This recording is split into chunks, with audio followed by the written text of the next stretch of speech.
Jawab dan menanggapi, kami persilahkan untuk calon gubernur nomor urut 3, Bapak Pramono Anung bertanya kepada pasangan calon nomor urut 2, Bapak Ridwan Kamil dan Bapak Suswono. Waktu Anda 1 menit, silahkan. Kang Emil, Pak Suswono yang saya hormati, pertanyaan saya sederhana seperti ketika Kang Emil tanya saya tadi. Pengalaman Kang Emil sebagai gubernur dan juga sebagai wali kota di Bandung, dan saya yakin bisa hal yang sama juga diterapkan di Jakarta kalau terpilih. Untuk itu pertanyaan saya sederhana, bagaimana Kang Emil dalam konteks untuk SDM transformasi menjadi kota global kepada kelompok disabilitas? Karena perbedaan Jakarta dan Bandung relatif hampir sama. Bagaimana cara menangani dan kenapa itu dilakukan? Untuk itu kami mohon jawaban. Terima kasih. Baik, waktunya masih ada Bapak? Terima kasih. Sudah cukup? Baik, kami persilakan pasangan calon nomor urut 1 untuk menjawab, waktunya 2 menit. Ya, dalam visi misi pasangan Ridho, kita ini membawa Jakarta baru karena ditinggal Nusantara sebagai ibu kota. Menuju Jakarta maju, naik kelas jadi kota global. Melalui prinsip apa? Melalui inovasi. Inovasi itu menghadirkan yang dulunya tidak ada menjadi ada. Dengan 2 nilai, berkeadilan dan sejahtera. Pertanyaan Mas Pram ini adalah konteks tentang berkeadilan. Yang namanya berkeadilan, semua di Republik ini selama dia adalah anak bangsa kita harus mendapatkan hak yang sama dalam pendidikan, dalam kesehatan, dalam pekerjaan, dalam mobilitas di kota. Sebagai yang aktif di perkotaan, saya mengamati mayoritas kota di Indonesia itu ramahnya hanya untuk kita, lelaki dewasa. Disabilitas dan lain-lain kadang-kadang susah. Waktu pengalaman saya reformasi semua perempatan-perempatan jalan, trotoar-trotoar dihadirkan dengan jalur disabilitas misalkan ya. Saya pernah tegur satu wali kota karena jalur tunanetranya di warna merah, mohon maaf. Saya bilang ini bukan masalah warna, ini kuning itu adalah low vision yang paling bisa dilihat. Ya. Hal-hal begitu terus kita tingkatkan. Waktu saya gubernur, saya pernah mengeluarkan kebijakan namanya Equal Opportunity Employer. Jadi artinya semua kantor di Jakarta insya Allah wajib menandatangani kontrak bahwa mereka adalah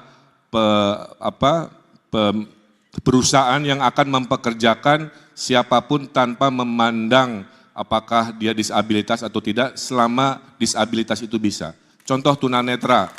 Dia bisa kita pekerjakan di data center, ya di call center, kan tidak perlu visual, cukup suara. Jadi berkeadilan dalam pendidikan, kesehatan, pekerjaan, insya Allah hadir 5 tahun lebih cepat di Jakarta. Baik, silakan ditanggapi Bapak Pramono Anung dan Bapak Rano Karno atau Sidul, waktunya 1 menit, silakan. Dalam kesempatan ini hadir sahabat saya yang namanya Farhan Helmi dari Bandung dan juga Mbak Atun, adik dari Bang Dul. Kenapa saya menanyakan ini? Karena persoalan disabilitas di Jakarta maupun di Bandung kurang lebih sama. Tidak ada keberpihakan secara sungguh-sungguh dari pemerintah untuk menangani mereka. Bukan saya menyampaikan sesuatu yang mengarang. Teman saya Farhan Helmi sebagai ketua DILAD Disabilitas dan Lansia yang ada di Bandung selama ini untuk menyewa ruangan dan kantornya saja kesulitan. Bahkan untuk aktivitas sehari-hari juga mengalami kesulitan. Saya yang ada di Jakarta pada waktu itu karena dia sahabat saya, ini sudah bertahun-tahun yang lalu. Maka kamilah yang kemudian nanti bisa ditanyakan kepada sahabat saya yang namanya Farhan, kamilah yang kemudian memenuhi hal itu. Jadi praktek di lapangan seringkali berbeda dengan apa yang di luar lapangan. Terima kasih. Baik, terima kasih. Kami persilakan pasangan calon nomor urut 1 untuk memberikan tanggapan dari pernyataan pasangan calon nomor urut 3, waktunya 1 menit, silakan. Ya, ibu saya mengatakan kalau dianggap salah saya mau minta maaf Mbak Farhan. Kalau dirasa masih belum cukup, saya tidak akan excuse. Cuman kalau mau adil Mas Pram, perubahan sebelum saya menjabat pemimpin dengan setelah saya menjabat pemimpin, perubahannya itu banyak. Mungkin tidak 100% ya. Mungkin tidak bisa 100%, nobody perfect juga kan. Tapi kalau ditanya dengan angka, saya bisa membuktikan betapa perubahan-perubahan untuk golongan disabilitas itu sangat signifikan. Tapi mungkin belum menyentuh 100%. Jadi kalau kurang saya minta maaf, tapi kalau saya nanti jadi gubernur, Mari kita bekerja bersama-sama memastikan Jakarta ramah untuk semua, khususnya kaum disabilitas, baik tadi urusan sewa gedung, untuk acara, pekerjaan, pendidikan maupun kesehatan. Terima kasih. Terima kasih.